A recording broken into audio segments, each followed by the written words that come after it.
یسألونک عن الروح قل الروح من امر ربی۔ کتاب الروح، روح کا انسائکلوپیڈیا، تالیف امام ابن قیم رحمہ اللہ، ترجمہ مولانا عبد المجید صدیقی۔ خاتمہ: انبیاء علیہم السلام کی توحید اور باطل فرقوں کی توحید میں فرق۔ اب ہم اپنی کتاب ایک لطیف اشارے پر ختم کرتے ہیں جس میں مندرجہ ذیل تمام فرقوں کی طرف اشارہ ہے، کیونکہ ہر فرق ایک مستقل و مکمل کتاب چاہتا ہے۔ انبیاء کرام علیہم السلام کی توحید اور باطل فرقوں کی توحید میں فرق۔ انبیاء کرام علیہم السلام کی توحید تفصیل سے اللہ تعالیٰ کے لیے کمال والی صفتوں کو ثابت کرتی ہے اور یہ بتاتی ہے کہ اسی کی عبادت کی جائے۔ وہ اکیلا ہے اور اپنا کوئی شریک نہیں رکھتا۔ اس کا شریک ارادے میں، محبت میں، خوف میں، امید میں، لفظ میں، قسم میں اور منت وغیرہ میں کسی کو مانا جائے، بلکہ انسان اپنے دل سے، ارادے سے، زبان سے اور عبادت سے شریک ختم کر دے، جیسے اصلیت میں شریک کا وجود نہیں، اسی طرح قلبی اور لسانی وجود بھی نہیں۔ گمراہ فرقوں کی توحید: اللہ کے اسماء و صفات کے حقائق کی نفی ہے اور ان سے اللہ کو معطل کرنا ہے، جس سے ہو سکتا ہے کہ وہ اسماء و صفات کو زبان سے بھی معطل کر دیں۔ چنانچہ وہ کوئی ایسی آیت زبان پر نہیں لاتے جس میں ان کا بیان ہو، اور نہ ایسی حدیث بیان کرتے ہیں جس میں کسی صفت کی تفصیل ہو، اور جو ان کے ذکر سے زبان کو محفوظ کرنے پر قادر نہیں، وہ تحریف و نفی حقیقت کے اسلحہ سے ان پر غالب پانے کی کوشش کرتا ہے اور انہیں بے معنی اسم قرار دیتا ہے یا چیزوں کی جنس میں شامل کر دیتا ہے۔ پھر اگر کوئی ان کی طرف سے یہ تعطیل اٹھانے کے لیے کھڑا بھی ہوتا ہے تو نص کے معنی میں تحریف کر کے جو معنی پیدا کرتا ہے اس سے بھی وہی لازم آتا ہے جس سے یہ بھاگا تھا، جبکہ اگر تمثیل یا تشبیہ یا حدوث حقیقت لازم میں آتا ہے تو تعویل شدہ معنی کے لحاظ سے بھی لازم آئے گا جس پر نص ڈھالی گئی ہے، اور اگر معنی محرف میں لزوم نہیں تو حقیقی معنی میں بدرجہ اولیٰ نہیں۔ پھر جب وہ یہ بات جان لیتا ہے تو تمام صفات سے اللہ کو معطل کیے بغیر اس کے لیے کوئی چارہ نہیں رہتا۔ یہ ہے اصل تعطیل کی مدافعت، جبکہ فرق مدافعت سے بہت قریب ہے، مگر مخالف تو غلط ہی کی طرف دیکھتا ہے۔ اللہ تعالیٰ نے جو صفات اپنی ذات کی طرف منسوب کی ہیں، ان میں سے کچھ تو اس کے لیے ثابت کی جاتی ہیں اور کچھ کا انکار کر دیا جاتا ہے، جبکہ دونوں میں باطل لازم ایک ہے اور لازم حق میں فرق نہیں کیا جاتا، جبکہ ان گمراہوں نے اس تعطیل کا نام توحید رکھا ہے، جبکہ یہ اللہ کے اسماء و صفات میں کفر ہے اور ان کے حقائق کو ختم کر دینا ہے۔ انبیاء کرام علیہم السلام کی تنزیہ اور گمراہوں کی تنزیہ میں فرق۔ انبیاء کرام علیہم السلام نے اللہ تعالیٰ کو تمام نقائص و عیوب سے بری قرار دیا ہے جن سے اللہ تعالیٰ نے اپنی ذات اقدس کو بری فرمایا۔ دراصل عیوب و نقائص اس کے کمال کے اور اس کی ربوبیت و عظمت کے کمال کے خلاف ہیں۔ مثلاً اونگ، نیند، غفلت، موت، تھکاوٹ، ظلم کا ارادہ، ظالم و ظلام کے نام، شریک، بیوی، بچے، مددگار، بلا اجازت کے شفاعت، بندوں کو یوں ہی چھوڑنا، ان کا بے مصلحت پیدا کرنا، آسمان و زمین اور تمام دنیا کی چیزیں بلا کسی مقصد کے پیدا کرنا، انہیں ثواب و عذاب سے کوئی واسطہ نہ ہو، اور نہ امر و نہی کے پابند ہوں، دوستوں اور دشمنوں میں، اچھوں اور بروں میں، اور کافروں اور مومنوں میں برابری، اللہ تعالیٰ کے ارادے کے بغیر کسی چیز کا ہونا، اللہ کا کسی صورت سے غیر کی طرف محتاج ہونا، اللہ کے ساتھ کسی غیر کا کسی بات میں شریک ہونا، اللہ پر غفلت یا بھول یا سہو طاری ہونا، وعدہ خلاف کرنا، اس کے کلموں میں تبدیلی کا ہونا، اس کی طرف شرکی اضافت چاہے اسمی ہو یا وصفی یا فعلی، یہ تمام باتیں اللہ کی شان کے خلاف ہیں۔ اس کے تمام اسماء اسماء حسنی ہیں تمام صفتیں کمال والی ہیں اور تمام افعال خیر و حکمت پر مبنی ہیں۔ یہ ہے انبیاء کرام علیہم السلام کی تنزیہہ۔ گمراہوں اور معطل کر دینے والوں نے اللہ تعالیٰ کو ان تمام کمالوں سے معطل کر دیا ہے جن سے خود اس نے اپنی ذات اقدس کو موصوف فرمایا ہے۔ کہتے ہیں کہ اللہ نہ تو بالذات کلام کرتا ہے اور نہ کسی سے کلام کرتا ہے، وہ عرش پر مستوی نہیں، اس کی طرف ہاتھ نہیں اٹھائے جاتے، اس کی طرف پاکیزہ کلمہ نہیں چڑھتے، اس کی طرف سے کوئی چیز نہیں اترتی، اس کی طرف فرشتے نہیں چڑھتے اور روح بھی نہیں چڑھتی۔ وہ اپنے بندوں کے اوپر نہیں، نہ اپنی تمام مخلوقات کے اوپر ہے۔ وہ ایک مٹھی میں آسمان اور ایک میں زمین نہیں لے گا، نہ ایک انگلی سے آسمان، دوسری سے زمین، تیسری سے پہاڑ اور چوتھی سے درخت تھامے گا۔ اس کا چہرہ ہے، نہ مومن اسے جنت میں اپنی آنکھوں سے دیکھیں گے، اس سے باتیں کریں گے، اسے سلام کریں گے، نہ اللہ ان کے سامنے ہنستا ہوا تجلی فرمائے گا، نہ وہ ہر رات کو پہلے آسمان پر اتر کر یہ اعلان کرتا ہے کہ ہے کوئی مغفرت کا خواستگار، میں اسے بخش دوں، ہے کوئی کچھ مانگنے والا، میں اس کا دامن بھر دوں۔ نہ وہ کوئی کام کسی مقصد سے کرتا ہے بلکہ اس کے افعال بغیر حکمت و غرض کے ہیں۔ اس کی مرضی سب کو حاوی نہیں، اس کا ارادہ کار فرما نہیں۔ اللہ تعالیٰ کی مشیت کا ظہور نہیں ہوتا بلکہ بندوں کی مشیت کا ظہور ہوتا ہے۔ اسی طرح بندوں کی عدم مشیت کا تو ظہور ہوتا ہے مگر اللہ تعالیٰ کی عدم مشیت کا ظہور نہیں ہوتا۔ اس کا نام انہوں نے عدل رکھا ہے اور اس کا نام توحید۔ اسی طرح کہتے ہیں کہ اللہ تعالیٰ نہ کسی سے محبت کرتا ہے اور نہ کسی سے محبت کیا جاتا ہے، نہ اس میں صفت رافت و رحمت ہے اور نہ صفت غضب و رضا۔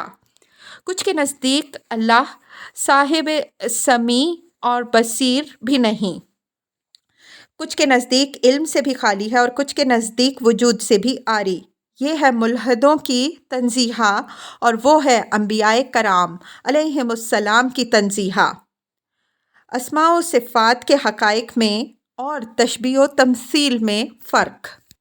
امام احمد بن حنبل علیہ الرحمہ اور دوسرے ہدایت یافتہ اماموں نے یہ فرق بتایا ہے کہ تشبیہ و تمثیل تو جب یہ کہا جاتا ہے کہ اللہ تعالیٰ کا ہاتھ میرے ہاتھ جیسا ہے، اس کا کان میرے کان جیسا ہے، اس کی آنکھ میری آنکھ جیسی ہے، لیکن کہا یہ جاتا ہے کہ اللہ کے کان، آنکھ، ہاتھ اور چہرہ ہے، اس کے لیے استوا ہے اور ان میں سے کوئی بھی مخلوق کی کسی صفت سے مشابہ نہیں، بلکہ صفت مخلوق اور صفت خالق میں وہی فرق ہے جو خالق و مخلوق میں ہے، لہٰذا تمثیل و تشبیہ نہیں رہی۔ کچھ ملحدوں کا مغالطہ اور تلبیس ابلیس ہے۔ اس سچائی کا مدار جس پر اللہ تعالیٰ کے تمام رسولوں کا اتفاق ہے یہ ہے کہ اللہ تعالیٰ نے اور اس کے رسولوں نے جن اوصاف سے اللہ تعالیٰ کی ذات کو متصف قرار دیا ہے وہی اوصاف اس میں بغیر تشبیہ و تحریف کے، بغیر چون و چرا مان لیے جائیں۔ نہ تحریف کی ضرورت ہے، نہ معطل کرنے کی ضرورت۔ صفات مانو اور مخلوق سے مشابہت کا انکار کرو، کیونکہ جس نے اللہ تعالیٰ کو اس کی مخلوق کے مشابہ قرار دیا یا وہ بھی کافر ہے، اور جس نے حقائق اسماء و صفات کا انکار کیا وہ بھی وہی درست راہ پر ہے جو اسماء و صفات کے حقائق کو مانتے ہیں اور ان کی مشابہت مخلوق سے نہیں مانتے۔ خالص توحید میں اور اکابر کو ان کے مراتب سے گرانے میں فرق۔ خالص توحید یہ ہے کہ مخلوق کو خالق کا کوئی حق اور کوئی خصوصیت نہ دی جائے، نہ اس کی عبادت کی جائے، نہ اس کے لیے نماز پڑھی جائے، نہ سجدہ کیا جائے، نہ اس کی قسم کھائی جائے، منت مانی جائے، بھروسہ کیا جائے، معبود بنایا جائے، نہ اس کے ساتھ اللہ تعالیٰ پر قسم کھائی جائے، نہ اللہ سے قریب کرنے کے لیے اس کی عبادت کی جائے، نہ اسے اللہ رب العالمین کے برابر کیا جائے۔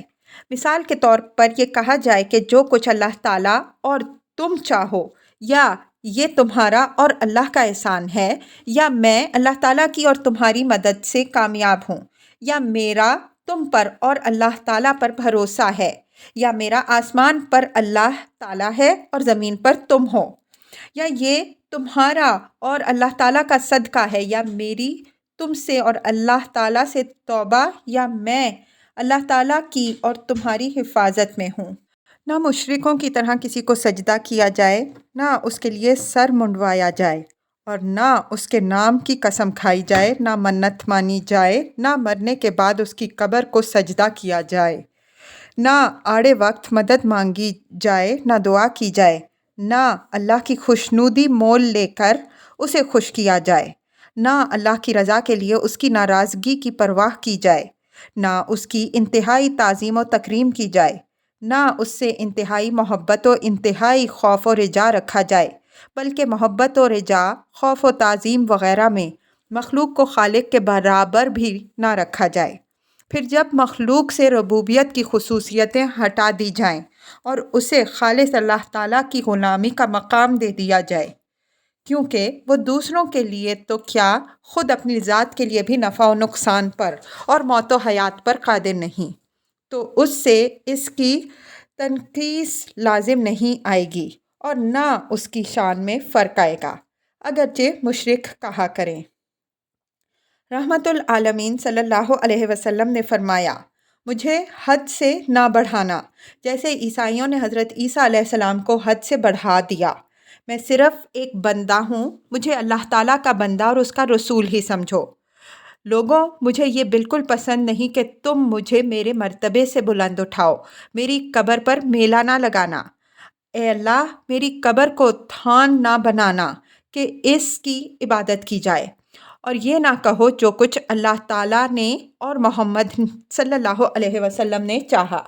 ایک شخص نے آپ صلی اللہ علیہ وسلم سے یہی جملہ کہا تھا، فرمایا، تم نے مجھے اللہ تعالیٰ کا شریک بنا دیا۔ ایک گناہگار نے کہا، اے اللہ، میں تجھ سے توبہ کرتا ہوں، محمد صلی اللہ علیہ وسلم سے نہیں۔ فرمایا، اس نے حق پہچان لیا۔ اللہ تعالیٰ نے فرمایا، لیس لک من الامر شیء، آپ صلی اللہ علیہ وسلم کو معاملے میں کوئی دخل نہیں۔ آپ صلی اللہ علیہ وسلم فرما دیں کہ سب کام اللہ تعالیٰ ہی کے اختیار میں ہیں۔ آپ صلی اللہ علیہ وسلم فرما دیں کہ میں اپنے نفع و نقصان پر بھی قادر نہیں مگر جس قدر اللہ کو منظور ہو۔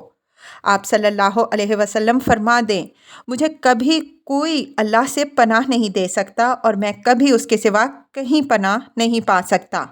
آپ صلی اللہ علیہ وسلم نے حضرت فاطمہ رضی اللہ عنہا سے، حضرت عباس رضی اللہ عنہ سے اور حضرت صفیہ رضی اللہ عنہا سے فرمایا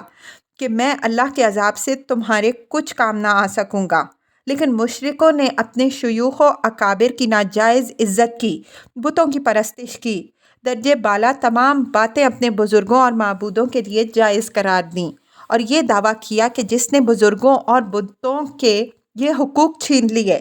اس نے ان کی شان میں گستاخی کی اور ان کا مرتبہ گھٹایا، جبکہ انہوں نے سچے معبود کی شان میں گستاخی کی اور اس کا مرتبہ گھٹایا۔ بے شک مندرجہ ذیل آیات میں ان کا بہت بڑا حصہ ہے۔ اذا ذکر اللہ وحدہ اشمئزت قلوب الذین لا یؤمنون بالآخرہ واذا ذکر الذین من دونہ اذا ہم یستبشرون۔ اور جب صرف اللہ تعالیٰ کا ذکر کیا جاتا ہے تو بے ایمانوں کے دل بھینچنے لگتے ہیں، اور جب غیر اللہ کا ذکر کیا جاتا ہے تو دل کھل اٹھتے ہیں۔ اتباع رسول صلی اللہ علیہ وسلم میں اور تقلید میں فرق۔ خالص اتباع رسول صلی اللہ علیہ وسلم کی یہ ہے کہ آپ صلی اللہ علیہ وسلم کی حدیث پر کسی کا فرمان یا کسی کی رائے مقدم نہ کی جائے، خواہ وہ کوئی ہو، بلکہ سب سے پہلے حدیث کی صحت کی جانچ کی جائے، پھر اس کا مفہوم جانچا جائے، پھر جب حدیث کے سند و متن دونوں صحیح ہوں تو اس پر جم جانا چاہیے، اگرچہ دنیا مخالف ہو جائے۔ یہ ممکن نہیں ہے کہ دنیا اپنے نبی صلی اللہ علیہ وسلم کی حدیث کے خلاف اتفاق کر لے، کوئی نہ کوئی ضرور اس کا ماننے والا ہوگا، گو تمہیں معلوم نہ ہو۔ اپنی جہالت کو نبی صلی اللہ علیہ وسلم پر اور اللہ پر دلیل نہ بناؤ، بلکہ واضح حدیث پر عمل کرو اور سست نہ بنو۔ باقی علماء کے مراتب و محبت و ضبط کے سلسلے میں ان کی امانت و اجتہاد میں شک نہ کرو، انہیں تو اکھیرا یا دگنا صلہ ضرور ملے گا، لیکن اس سے یہ لازم نہیں آتا کہ ان کے قول کی وجہ سے صحیح حدیث چھوڑ دی جائے، اور صرف اس خدشے پر کہ وہ تم سے زیادہ عالم ہیں ان کا قول حدیث پر مقدم کیا جائے۔ اگر یہ خدشہ صحیح ہو تو جو واضح حدیث پر چل رہا ہے وہ بھی تم سے زیادہ عالم ہے، اس کی پیروی کیوں نہیں کرتے؟ اگر کوئی حدیثوں کو علماء کے اقوال کے لیے کسوٹی بنائے اور جو اقوال ان کے موافق ہوں انہیں لے لے اور مخالف اقوال چھوڑ دے تو یہ ان کی شان میں گستاخی نہیں ہے اور نہ ان کے حق تلفی ہے، بلکہ ان کی پیروی ہے، کیونکہ سب کو اتباع رسول صلی اللہ علیہ وسلم کا حکم ہے اور سب نے اپنے ماننے والوں کو یہی حکم دیا ہے۔ ان کا سچا ماننے والا وہی ہے جو ان کی وصیتوں پر عمل کرتا ہے اور وصیتوں کے خلاف نہیں کرتا۔ اس لیے ان کے اس قول کی مخالفت جو تفصیلی حدیث کے خلاف ہو بالکل اس وصیت کے موافق ہے جو وہ کر گئے، بلکہ یہ خلاف نہیں بلکہ ان کے مطابقت میں ہے۔ یہیں سے تقلید اور فہم و بصیرت میں فرق ہو گیا۔ تقلید و فہم میں فرق: مقلد کسی کا قول بغیر دلیل کے مان لیتا ہے اور اس میں غور و فکر سے کام نہیں لیتا، لیکن تحقیق کرنے والا اپنی قدرتی سمجھ اور علم کی روشنی میں رسول صلی اللہ علیہ وسلم تک پہنچنے کی کوشش کرتا ہے اور وہ علماء کو صرف دلیل اول کی دلیل سمجھتا ہے۔ پھر جب دلیل اول تک پہنچ جاتا ہے تو اب اسے دلیل ثانی کی ضرورت باقی نہیں رہتی۔ مثال کے طور پر کسی نے تارے سے قبلہ معلوم کیا، پھر جب اسے قبلہ معلوم ہو گیا تو اب تارے کی ضرورت نہیں رہی۔ امام شافعی رحمہ اللہ کا بیان ہے کہ جس کے سامنے رسول اللہ صلی اللہ علیہ وسلم کی سنت ظاہر ہو گئی، اس سے سنت کو کسی کے قول کی وجہ سے چھوڑنا لائق نہیں۔ اللہ کے دوستوں اور دشمنوں میں فرق: اللہ کے دوست نہ خوفزدہ ہوں گے اور نہ غم زدہ، یہ ایمان والے اور متقی و پرہیزگار ہیں۔ سورہ بقرہ کے شروع میں مفلحون تک انہی کا ذکر ہے، اور بقرہ کے درمیان میں بھی وَلَكِنَّ الْبِرَّ مَنْ آمَنَ سے وَأُولَئِكَ هُمُ الْمُتَّقُونَ تک، اسی طرح شروع انفال میں وَرِزْقٌ کریم تک، اسی طرح مومنون کے شروع میں ہم فیہا خالدون تک، اسی طرح سورہ فرقان کے آخر میں،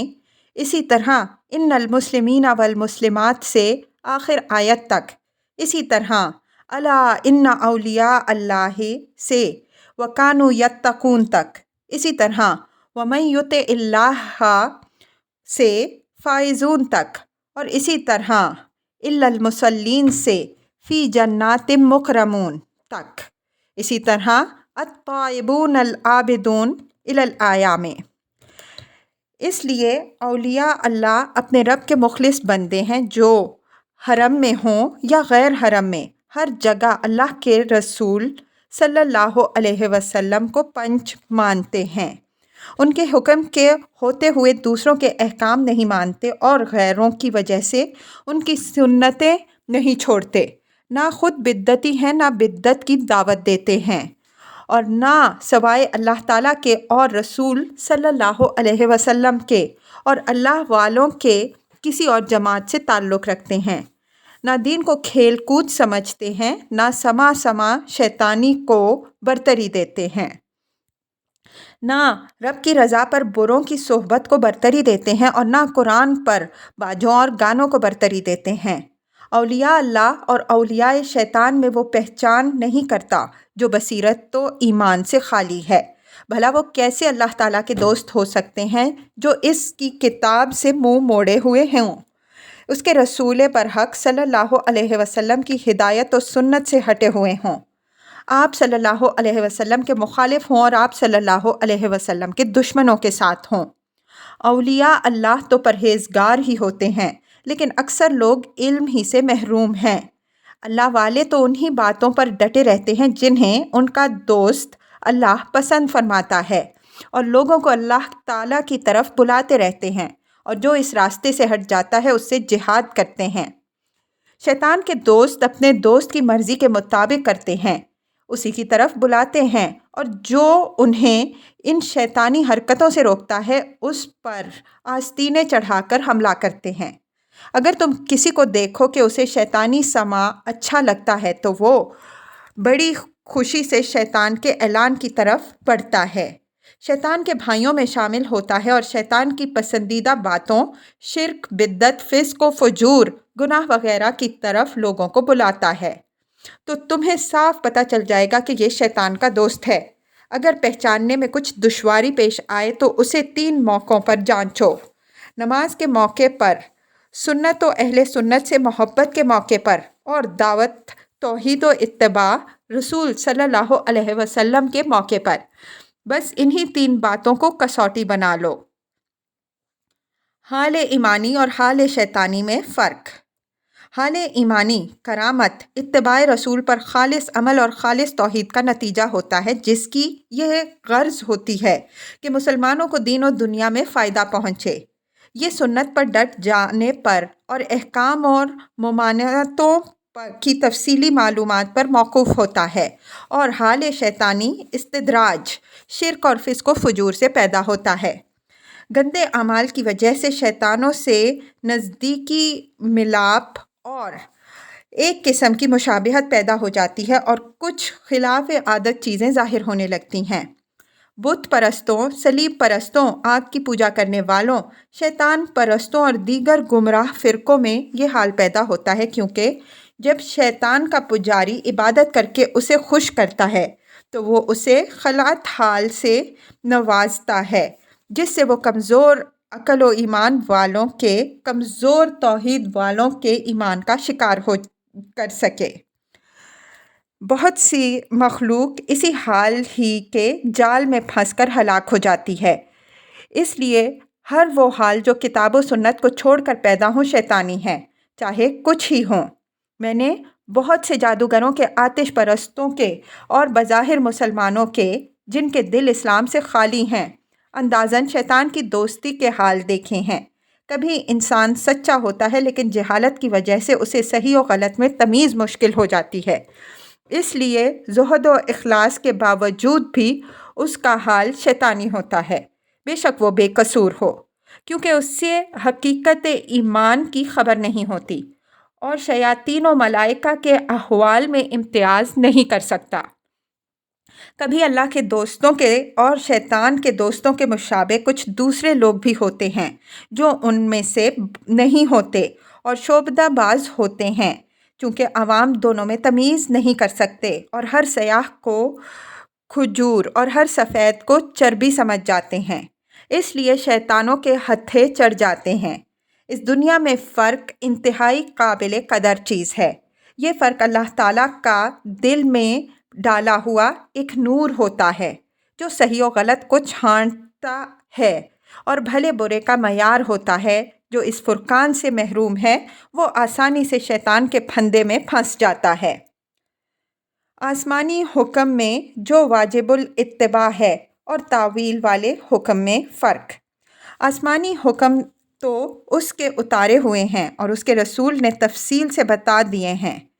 لوگوں کو انہیں کے مطابق زندگی بسر کرنے کا حکم ہے۔ تاویل والے احکام مجتہدوں کے ہوتے ہیں جو مختلف ہوتے ہیں اور جن کی پیروی واجب نہیں، اور ان کے مخالفوں کو فاسق و فاجر یا کافر نہیں کہا جا سکتا، کیونکہ ان اقوال والوں نے یہ نہیں کہا ہے کہ یہ اللہ تعالیٰ کے اور اس کے رسول صلی اللہ علیہ وسلم کے احکام ہیں، بلکہ یہ کہا ہے کہ ہم نے اپنی رائے سے انہیں نکالا، استنباط کیا ہے۔ اگر چاہو تو مان لو اور نہ چاہو تو نہ مانو۔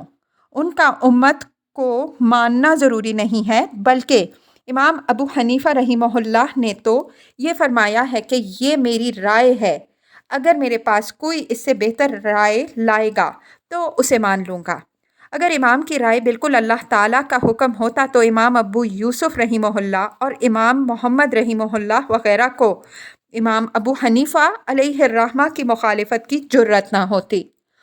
اسی طرح امام مالک رحمہ اللہ سے ہارون رشید نے مشورہ کیا کہ اگر حکم ہو تو میں لوگوں کو موطا کے مسائل کے مطابق چلاؤں،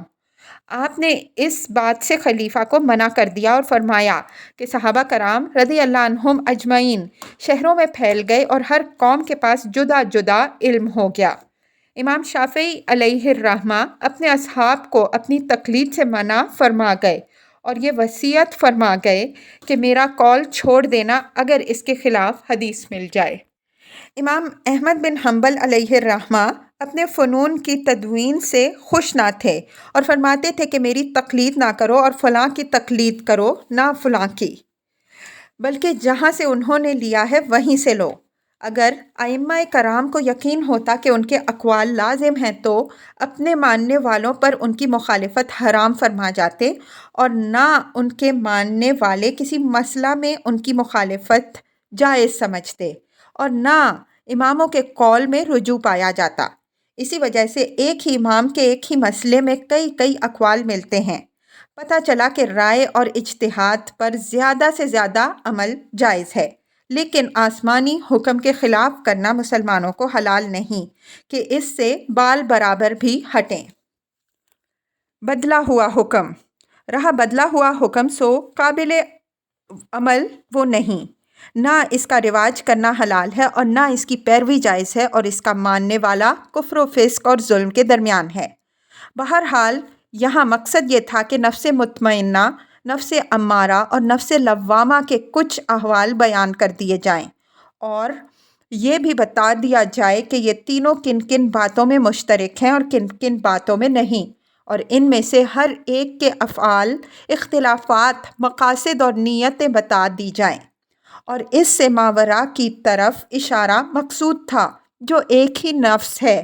کبھی مطمئنہ کا روپ دھار لیتا ہے، کبھی امارہ کا اور کبھی لوامہ کا۔ اکثر لوگوں پر امارہ ہی حاوی رہتا ہے، نفوس مطمئنہ والے کم ہیں، لیکن ان کا مرتبہ اللہ کے نزدیک بہت بڑا ہے۔ انہی کے بارے میں اللہ تعالیٰ نے فرمایا، یا ایتھا النفس المطمئنہ ارجعی الی ربک راضیۃ مرضیہ ادخلی فی عبادی وادخلی جنتی، کہ اے مطمئن نفس، خوشی خوشی اپنے رب کی طرف لوٹ، اللہ تعالیٰ بھی تجھ سے راضی ہے، اور میرے بندوں میں اور میری جنت میں داخل ہو جا۔ ختم شد۔